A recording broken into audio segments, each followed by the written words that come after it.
한 나라 전체를 상상해 보세요. 외교적으로 신중하고 거의 속담처럼 예의 바르며 항상 신중한 협상을 중시하던 그 나라가 갑자기 정중함을 내려놓습니다. 변덕 때문이 아닙니다.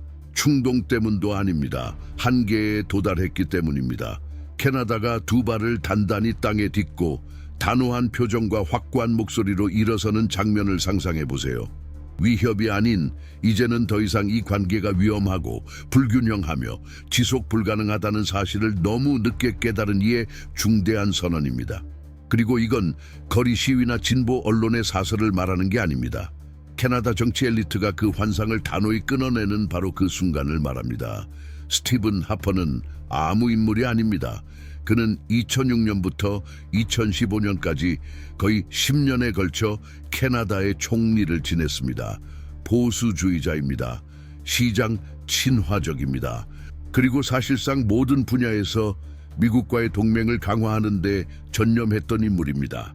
그는 미국과의 관계를 어떤 대가를 치르더라도 심화해야 할 사명이라 말하곤 했습니다. 하지만 바로 그가 도널드 트럼프의 적대적 행보가 격화되자 정부의 자문 요청을 받고 주저없이 이렇게 말했습니다. 미국과는 거리를 둬야 합니다.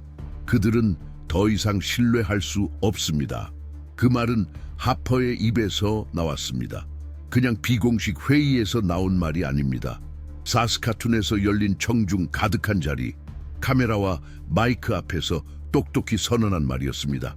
캐나다 정치에 대해 조금이라도 아는 사람이라면 이 발언의 무게를 알고 있을 것입니다. 그렇다면 무엇이 이 판도를 뒤집은 걸까요?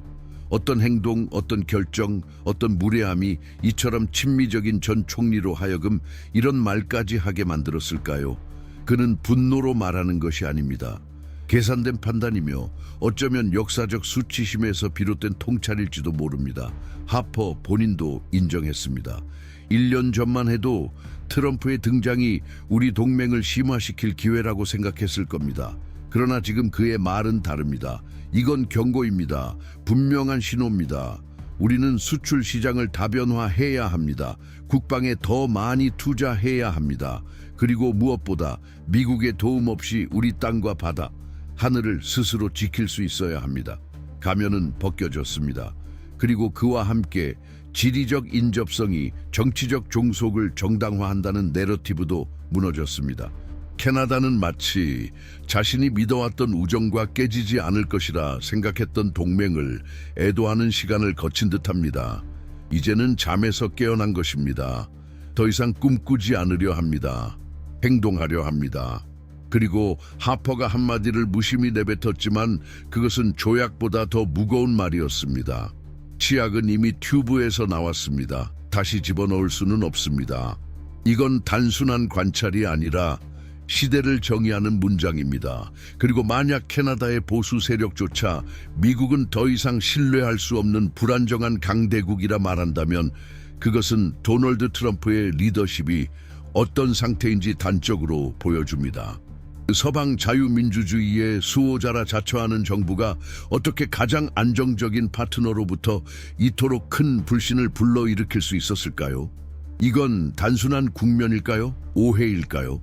아니면 훨씬 더 오래전부터 부식되어 왔고 이제 트럼프 하에서 더 이상 외면할 수 없게 된 어떤 본질적 문제일까요? 하퍼는 경제 문제만 말하는 것이 아닙니다. 그는 안보, 전략적 자율성, 주권을 말합니다. 심지어 그는 세계 보수정당 연합의 의장 자격으로도 같은 메시지를 보냅니다. 미국 없이도 걸어갈 준비를 하십시오. 이건 단순한 조언이 아닙니다.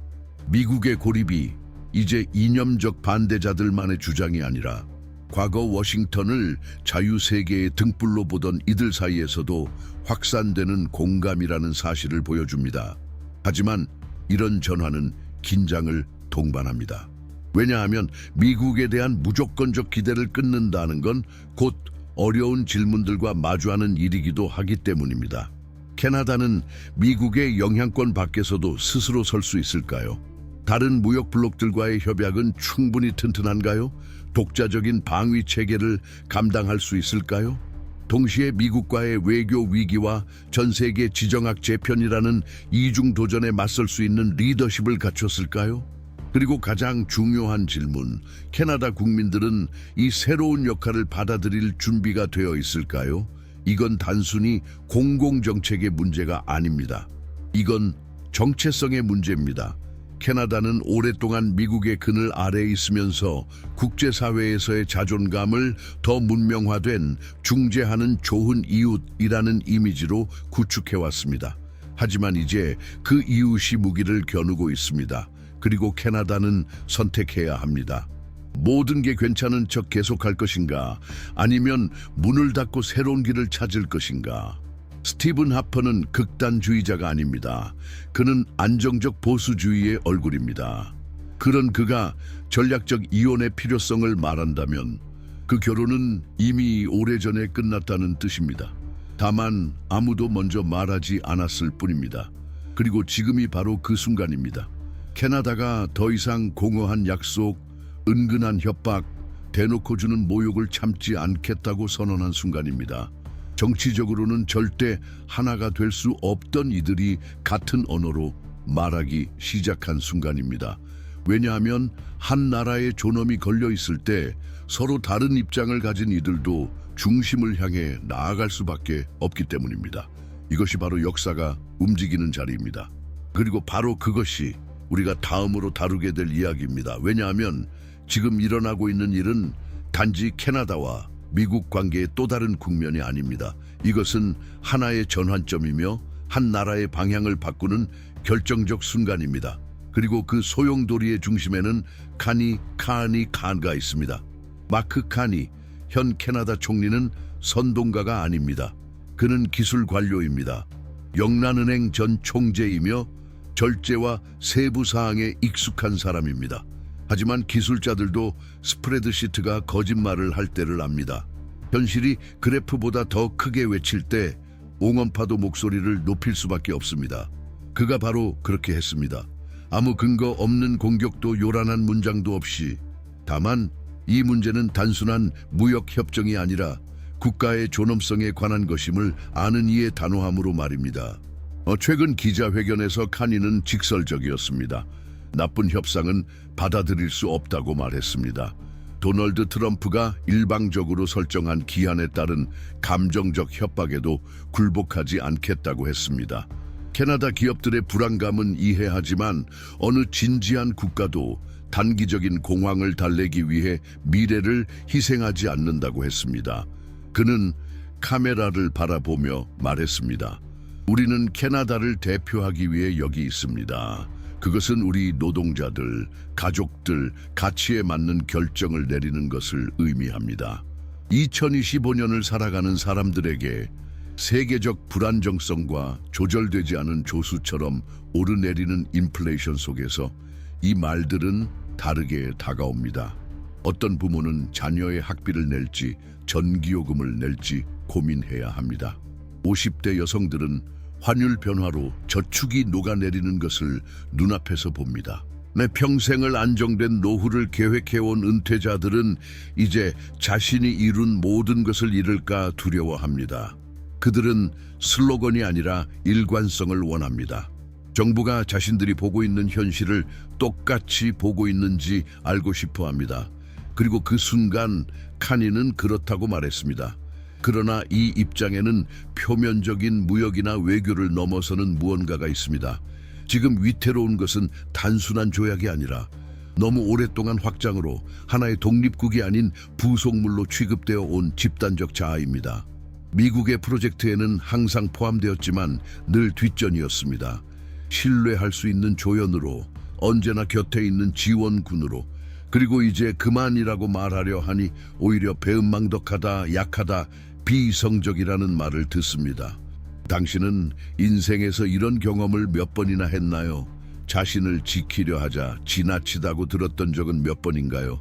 모든 게 잘 되고 있었는데 왜 거리를 두느냐는 말을 들은 적은요? 이런 일은 언제나 누군가에게 강요된 역할에서 벗어나기 시작할 때 일어납니다. 처음에는 조롱하고 다음엔 위협합니다. 그러다 아무 일 없던 듯 외면하다가 마지막엔 결국 존중하기 시작하죠. 그래서 카니는 자율성을 강조했습니다. 유럽연합, 일본, 인도네시아, 영국과의 협정을 언급했습니다. 캐나다가 미국에 의존하게 된 건 지리적 편의성 때문이지 도덕적 의무 때문은 아니라는 점을 분명히 했습니다. 매일 미국으로 수출되는 약 400만 배럴의 캐나다 석유를 언급하며 트럼프가 주장하는 것처럼 무역 균형이 그렇게 일방적인 게 아님을 보여줬습니다. 캐나다에 유리한 무역 적자가 있다면 그것은 청정 에너지와 미국이 스스로 공급할 수 없는 천연 자원 때문이라는 점도 상기시켰습니다. 워싱턴의 기분에 따라 천연가스 가격이 요동치는 알버타 내륙 지역 사람들에게 이는 이론이 아닌 현실입니다. 밀 수출에 의존하는 매니토바 알루미늄 산업 종사자가 많은 퀘벡에서는 안정이 사치가 아닌 생존입니다. 그런 이들에게 총리가 압박 속에서도 나라를 팔지는 않겠다고 말하는 것은 마침내 누군가가 자신들을 이해하고 있음을 의미합니다. 물론 트럼프에 동조하는 언론은 카니를 오만하다며 공격했습니다. 그는 정치가 아니라 금융만 안다고 비난했습니다. 그런 태도는 투자자를 위축시킬 수 있다고 했습니다. 그러나 이런 내러티브는 피곤합니다. 진짜로 살아가는 이들은 압니다. 단호함은 완고함이 아니라는 것을. 그것은 배려이며 헤드라인에 나오지 않는 사람들이 짊어진 국가의 무게에 대한 책임감입니다. 그리고 바로 이 지점에서 캐나다인의 집단의식 속에 무언가가 서서히 새우며들고 있는 듯합니다. 저는 맹목적으로 신뢰할 수 없다는 인식입니다. 협상은 필요하지만 고개를 숙여서는 안 된다는 자각입니다. 좋은 이웃이 된다는 것은 벽에 몰리는 걸 수용하는 것이 아니라는 사실, 그리고 상대가 약속을 지키지 않고 타국의 주권을 무시하며 두려움을 도구로 삼을 때 문제는 당신이 아닐 수도 있다는 직감. 이제는 상징적 경계를 세우고 이 안쪽은 우리가 결정한다고 말할 때일 수 있다는 깨달음입니다. 이건 사고방식의 변화입니다. 그리고 모든 깊은 변화가 그러하듯 불편함을 동반합니다. 카니는 그것을 알고 있습니다. 그러나 그는 물러서지 않기로 했습니다. 그는 현명한 협상이라면 열려 있다고 했고 바보 같은 협정은 체결하지 않을 것이라 말했습니다. 이처럼 직설적이고 거칠며 단호한 언어야말로 수년간 캐나다 외교에서 결여되어 있었던 것입니다. 이 전화는 마이크 앞에서 말하는 것에 그치지 않습니다. 그것은 이면에서도 퍼지고 있습니다.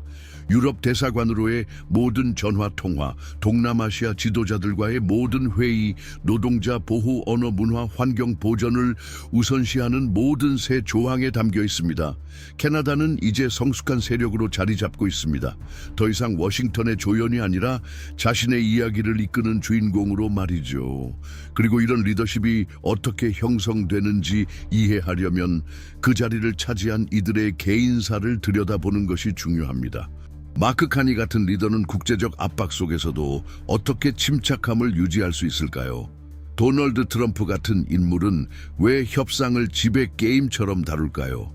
시진핑은 왜 점진적 통제와 장기 확장을 선택할까요? 반면 다른 지도자들은 충동과 허세로 움직일까요? 그 해답은 성격적 특질, 젊은 시절의 경험, 집착, 그리고 권력의 초창기부터 형성된 전략들 속에 담겨 있습니다. 그래서 우리는 오늘의 세계를 형성하고 있는 대통령들의 생애를 다룬 특별 이북을 무료로 제공합니다. 도널드 트럼프에서 시진핑까지 이들의 역사를 이해하는 것이야말로 현재의 딜레마를 해독하고 어쩌면 미래의 움직임까지 예측할 수 있는 열쇠이기 때문입니다. 이북 링크는 고정 댓글에 있습니다. 도널드 트럼프는 협상가처럼 말하지 않았습니다. 그는 마치 통행세를 요구하듯 말했습니다. 캐나다와는 운이 좋지 않았다. 그들은 그냥 관세를 내게 될 수도 있다. 제안도 맞대응도 동등한 파트너로서의 인정도 없습니다. 남는 건 단순하고 거의 거친 메시지 하나. 돈 내고 조용히 있어라. 한 나라를 계산기로 환원시키는 발언은 단지 경제적인 게 아닙니다. 그것은 상징적입니다. 이 말은 이렇게 들립니다. 너희는 이 이야기의 주체가 아니다. 이 발언을 들은 사람은 의자에 앉아 씁쓸한 기분을 느낍니다.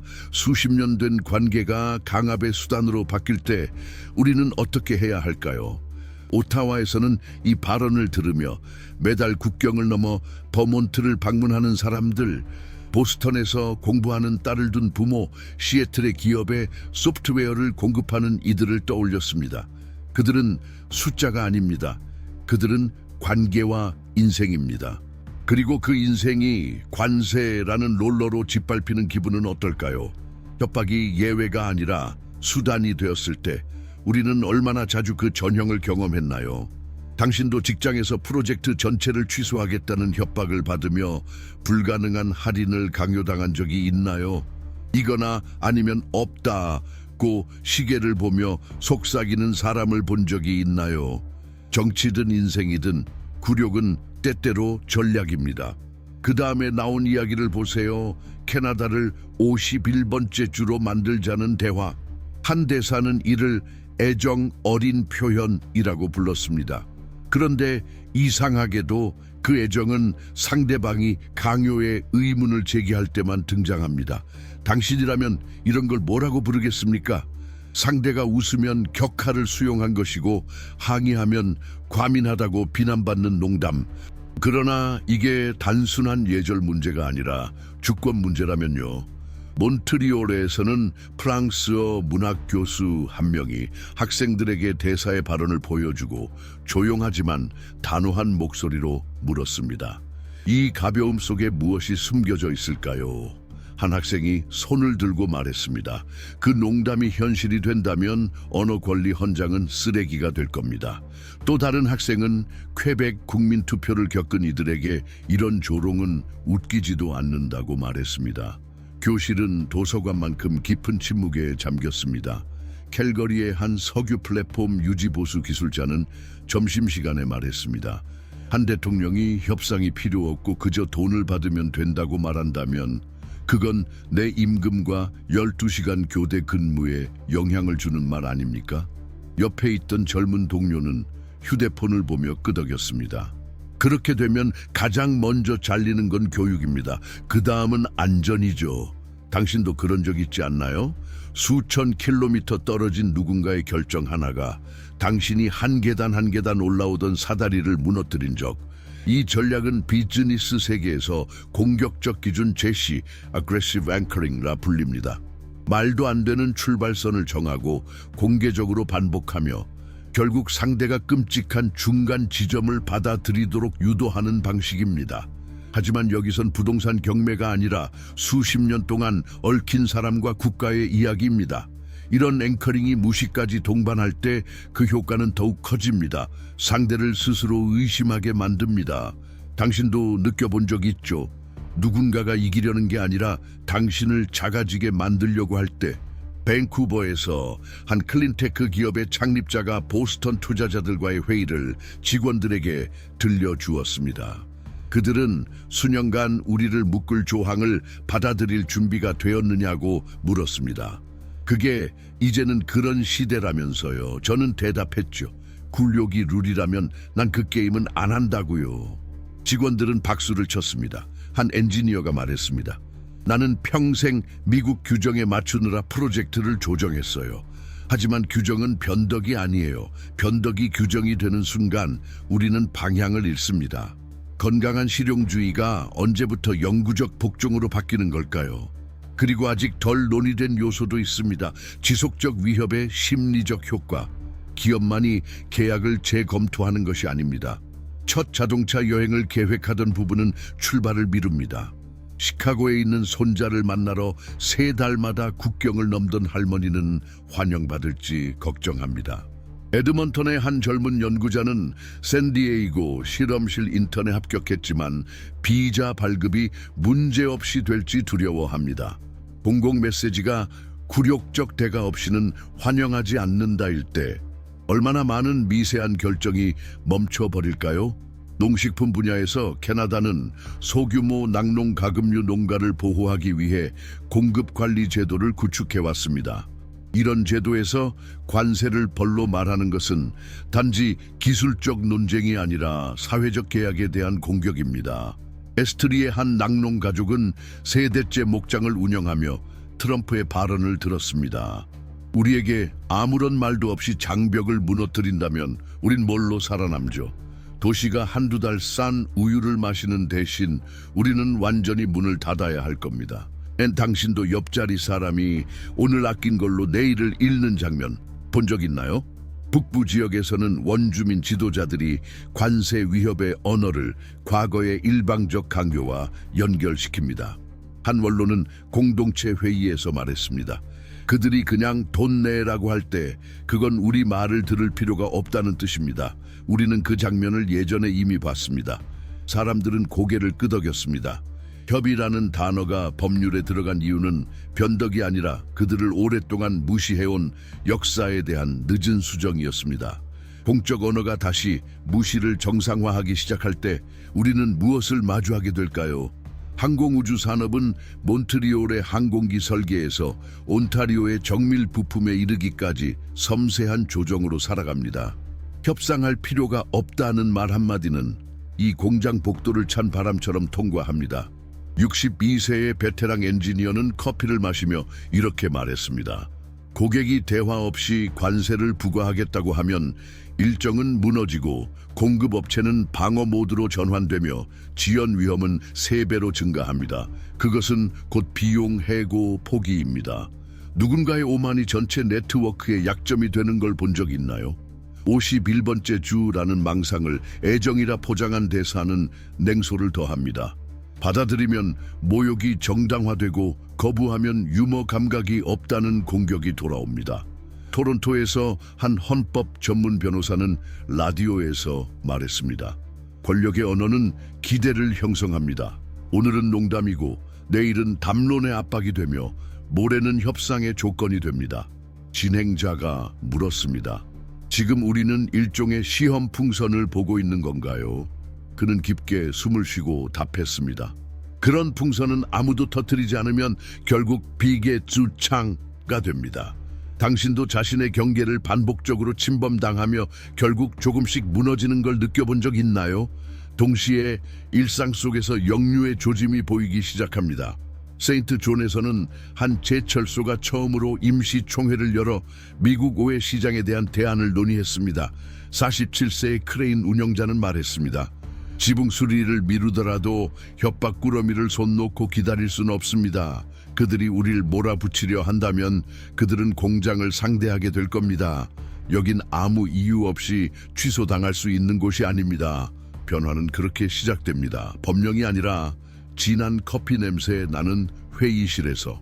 대학에서도 교수들은 학생들과 함께 경멸의 외교의 장기 효과를 토론합니다. 한 연구자는 조직 내에서의 학대적 관계를 예로 들며 말했습니다. 권력이 주기적으로 작은 굴욕을 가하면 일부는 스스로 더 적은 걸 받을 자격밖에 없다고 믿고 또 다른 일부는 반항합니다. 미래는 어떤 쪽이 용기를 내느냐에 달려 있습니다. 일하면서 공부하는 30대 학생이 손을 들었습니다. 어쩌면 지금 필요한 건 이걸 정확히 명명하는 것일지도 모릅니다. 이건 강경한 협상이 아니라 계획된 침식입니다. 명확한 명명은 언제 힘의 균형을 바꿀까요?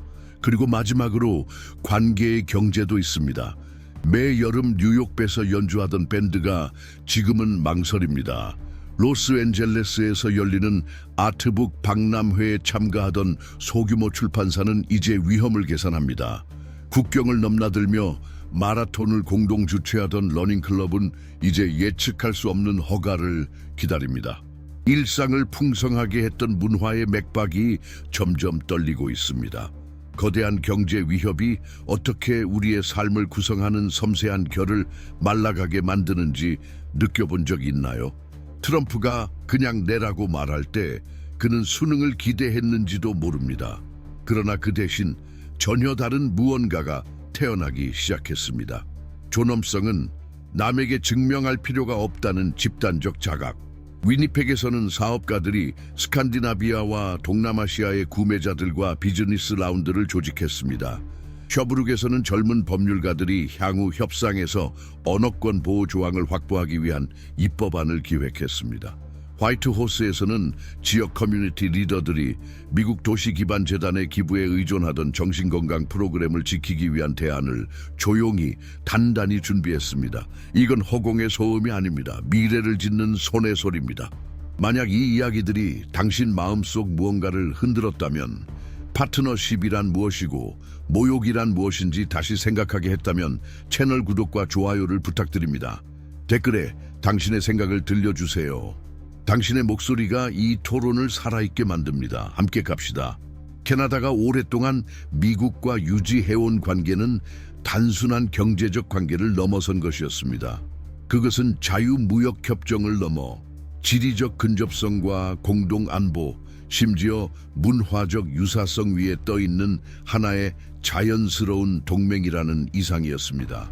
고유한 정체성을 자랑해온 나라 캐나다가 수십 년을 함께한 이웃과 분리될 수 있을까요? 진실은 늘 그렇듯 단순하지 않습니다.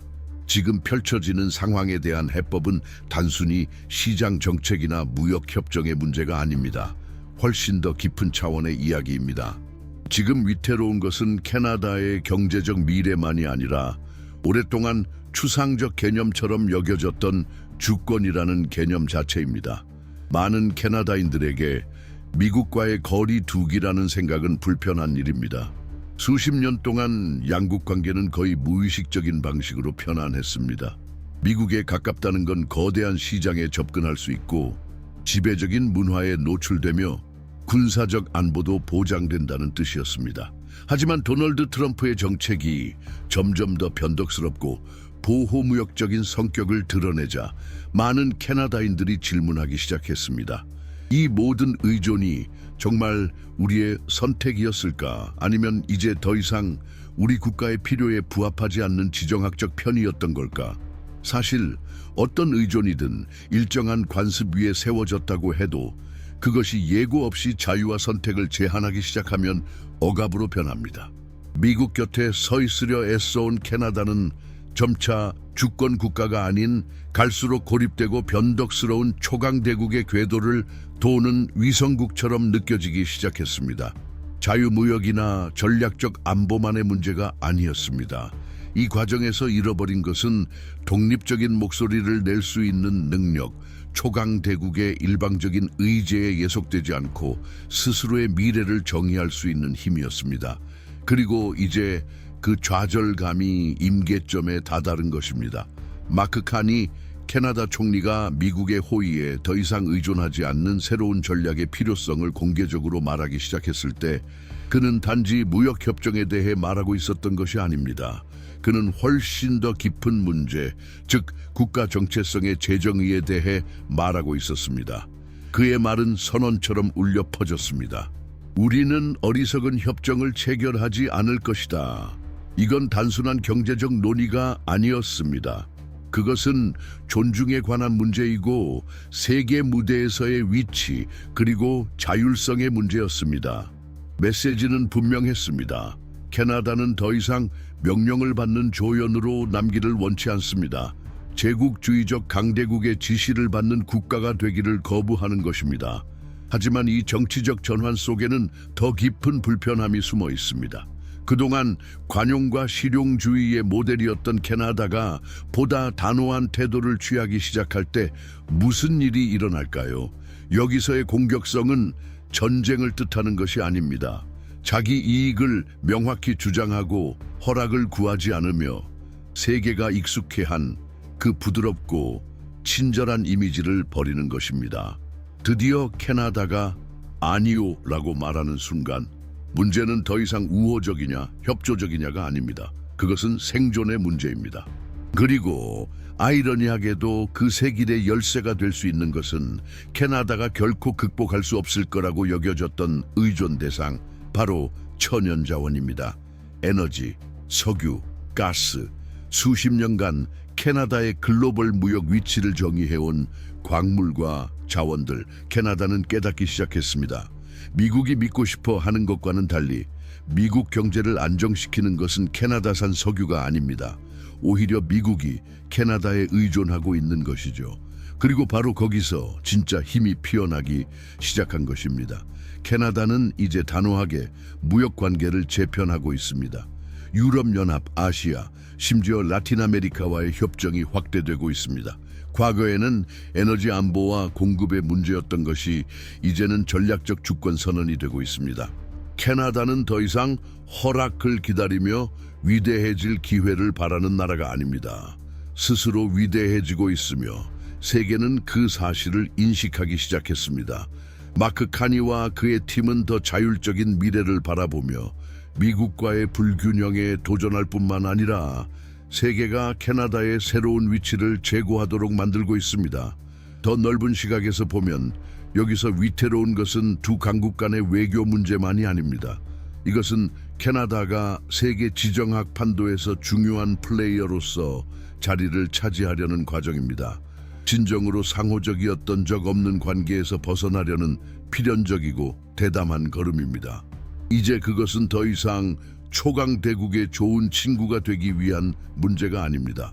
그것은 자신의 이야기를 스스로 이끄는 지도자가 되기 위한 선택입니다. 지난 몇 주 사이 그동안 물밑에서 형성되던 움직임이 가시화되기 시작했습니다. 미국과 여전히 긴밀하게 연결된 경제 구조에서 벗어나 에너지 기술 무역 주권 전략으로의 전환이 실제로 구체화되고 있습니다. 이는 상징적 제스처가 아닙니다. 수십억 달러가 재배치되고 전 산업의 생산망이 재구성되며 양자 협정들이 재검토되거나 폐기되고 있습니다. 그러나 아마 가장 인상적인 것은 수치가 아니라 그 수치들이 드러내기 시작한 이야기들일 것입니다. 먼저 잘 알려지지 않은 흥미로운 사실 하나. 브리티시 컬럼비아주는 현재 1인당 청정 에너지 생산량 기준으로 세계에서 가장 앞서 있는 지역 중 하나입니다. 먼 미래의 목표가 아닙니다. 정치인들이 약속만 해놓고 지키지 않는 그런 계획이 아닙니다. 이미 가동 중인 발전소들, 소규모 수력 발전소, 부유식 풍력 단지, 그리고 주북부 원주민 공동체에서 진행 중인 지열 에너지 저장 프로젝트까지 포함됩니다. 예를 들어 한때 천연가스에 의존하던 포트 넬슨, 포트 넬슨 같은 도시는 현재 주거용 에너지의 80% 이상이 재생 가능 에너지에서 나옵니다. 이것은 이상향이 아닙니다. 압박 속에서 세워진 계획, 그리고 긴급하게 실행된 현실입니다. 여기서 하나의 수치, 지난 10년간 캐나다는 자국 주택의 에너지 개조에 투자한 금액이 미국이 자국 전체 철도 시스템에 투자한 금액보다 많습니다. 인구는 미국의 10분의 1임에도 불구하고 말이죠. 왜일까요? 왜 지금 이토록 거대한 노력을 기울이는 걸까요? 이유는 간단합니다. 미국과의 관계가 더 이상 안정적이지 않다는 사실을 자각한 순간 캐나다는 모든 취약 지점들을 제거해야 한다는 결론에 도달했습니다. 그리고 에너지는 그중 하나였습니다. 하지만 그것만이 아닙니다. 보건 분야에서도 비슷한 현상이 벌어지고 있습니다. 최근 정부 발표에 따르면 700명이 넘는 미국 의사들이 최근 무역 제재 조치 이후 캐나다 공공의료 시스템에 등록을 신청했습니다. 이 메시지는 분명합니다. 캐나다는 이제 청정 투자처일 뿐 아니라 고급 전문 인력에게도 피난처가 되고 있다는 것입니다. 흥미로운 점은 이들 중 상당수가 과거 더 나은 연봉을 찾아 미국으로 이주했던 캐나다인들이라는 점입니다. 그러나 이제 그들은 돈이 아니라 직업적 존엄성을 찾아 돌아오고 있습니다. 이 이야기는 지금 화면 너머에서 30대, 40대, 60대로 살아가며 수십 년간 변화를 약속받고도 번번이 실망했던 사람들에게는 이렇게 들릴 수 있습니다. 이번에는 다를지도 모른다. 영화 같은 장대한 전환이 아니라 작은 조각들이 하나둘 맞춰지며 세계가 서서히 재편되는 진짜 전환. 온타리오 시골에서 20년간 트럭 운전을 해온 누군가를 떠올려 보세요. 그는 정치인의 기분에 따라 오르내리는 디젤 가격에 더 이상 의존할 수 없습니다. 하지만 이제 그는 수소나 전기로 트럭을 전환하는 실질적인 지원책을 봅니다. 동네 정비소가 변화에 적응하는 걸 봅니다. 정책이 진짜 도로 위 사람들을 보기 시작한 것을 체감합니다. 이것이 자율성입니다. 이것이 삶을 바꾸는 정치입니다. 물론 모두가 이 변화에 만족하는 건 아닙니다. 도널드 트럼프는 최근 연설에서 캐나다의 재생에너지 투자를 시장 자유를 위협하는 적대 행위라며 비난했습니다. 익숙한 조롱조로 그는 캐나다 풍력 터빈이 미국 골프장의 조망을 망친다고 말했습니다. 농담 같지만 실제로 했던 말입니다. 그리고 당연하게도 그 발언은 내용보다는 기괴함 때문에 바이럴이 되었습니다. 하지만 이 우스꽝스러운 수사 뒤에는 진지한 사실이 숨어 있습니다. 트럼프는 불편해하고 있습니다. 그리고 그런 지도자들은 자신이 통제력을 잃고 있다고 느낄 때에만 불편해합니다. 자, 시선을 잠시 바꿔봅시다. 만약 이 캐나다의 변화가 단지 워싱턴의 오만함에 대한 반응만이 아니라면요, 더 오래되고 깊은 상처를 치유하려는 시도라면요, 수십 년간 자제하고 위축되고 끌려다녔던 시간들에 대한 일종의 보상이라면요, 국가적 피로감은 존재합니다. 그것은 헤드라인에 등장하지 않지만 교육 예산 삭감에 지친 교사의 눈, 세 개의 직업을 동시에 유지하며 버티는 싱글맘, 자신의 손자들이 더 정의로운 나라에서 살 수 있을지 고민하는 노인의 침묵 속에 드러납니다. 그래서 에너지, 식량, 무역, 기술의 주권을 향한 모든 걸음이 이토록 중요한 것입니다. 이건 도널드 트럼프의 문제도 아니고 관세의 문제도 아닙니다. 이건 국가 정체성이 더 이상 판매되지 않는다는 선언입니다.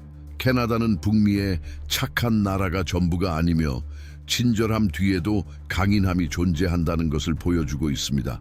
그리고 아니오라고 말할 줄 아는 능력도 국민을 위한 사랑의 표현입니다. 한편 국경 건너편에서는 여전히 혼란이 지속되고 있습니다.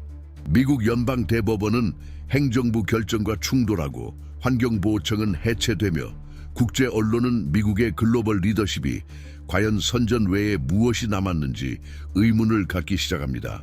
대조는 명확합니다. 그리고 점점 더 많은 사람들이 이성적 대안으로 북쪽을 바라보기 시작합니다. 하지만 주의해야 할 점도 있습니다. 이 길은 험난합니다. 그리고 아무것도 보장되어 있지 않습니다.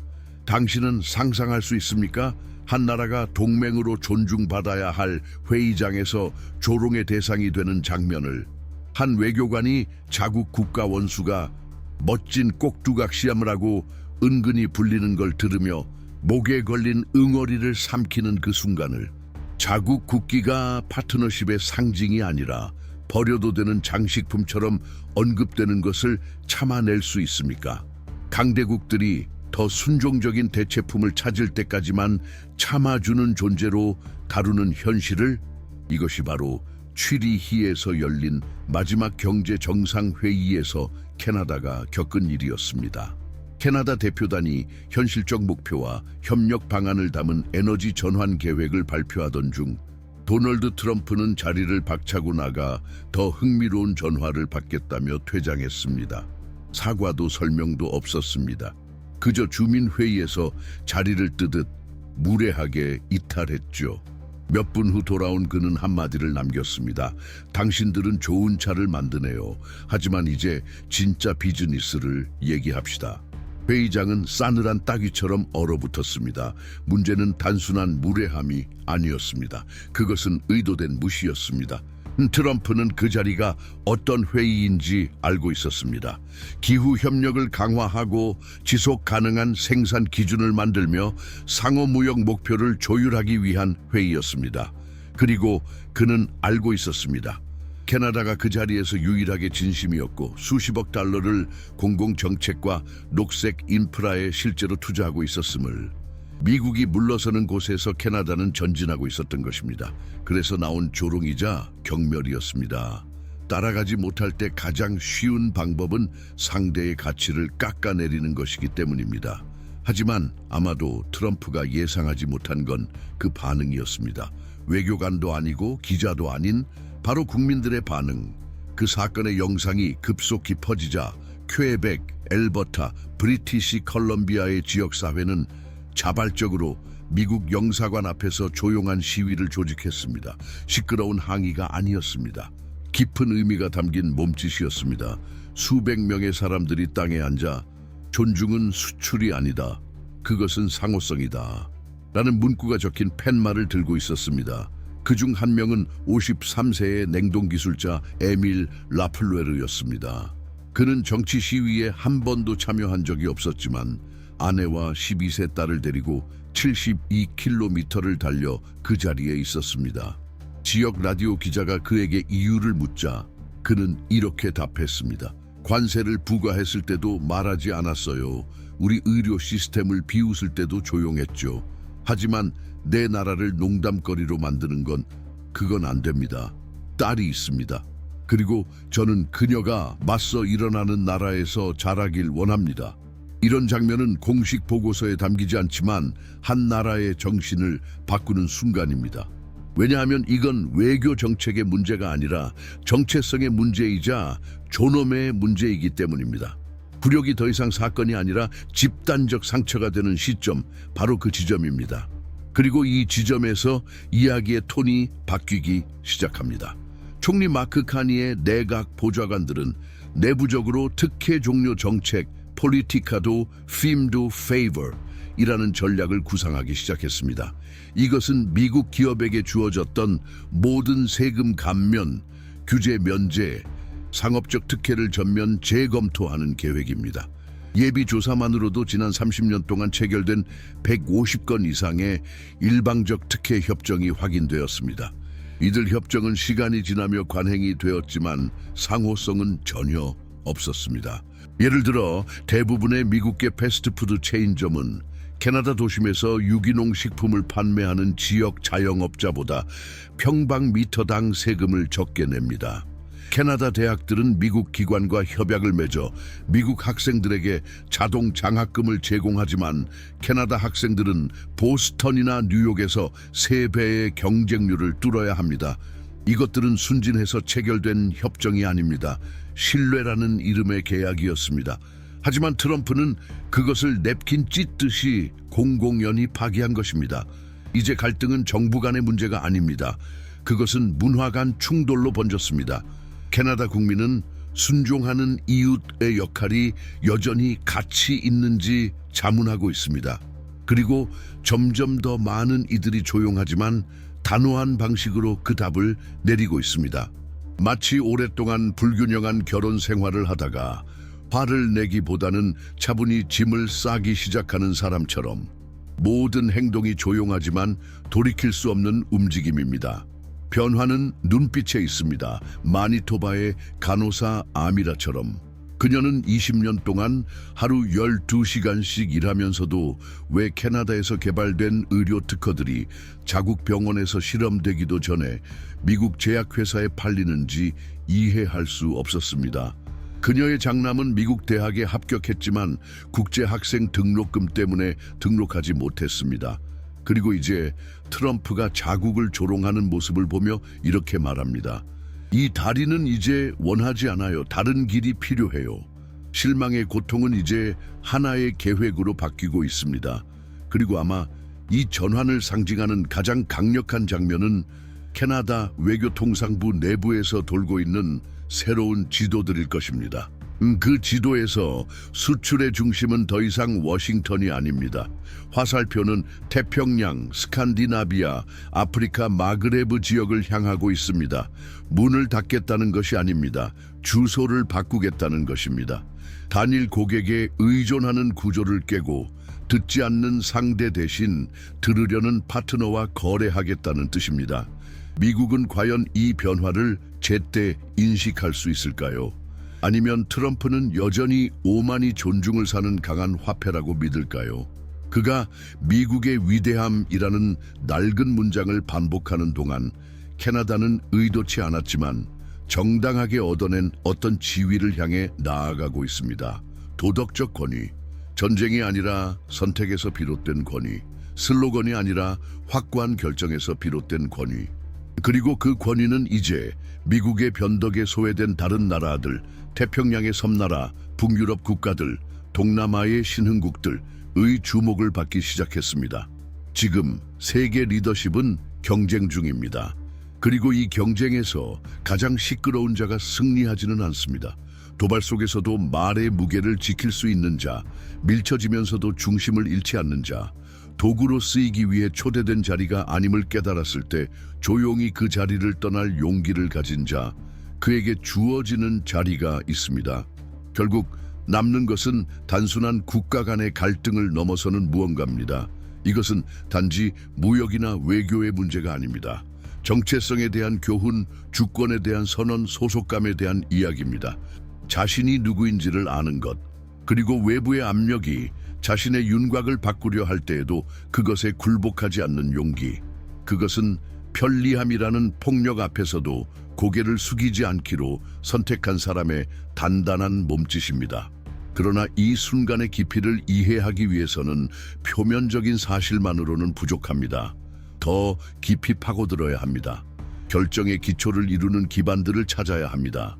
모든 정치는 결국 인간의 궤적을 드러내는 표현이고, 모든 국제적 위기는 그 위에 서 있는 개인의 흔적을 담고 있습니다.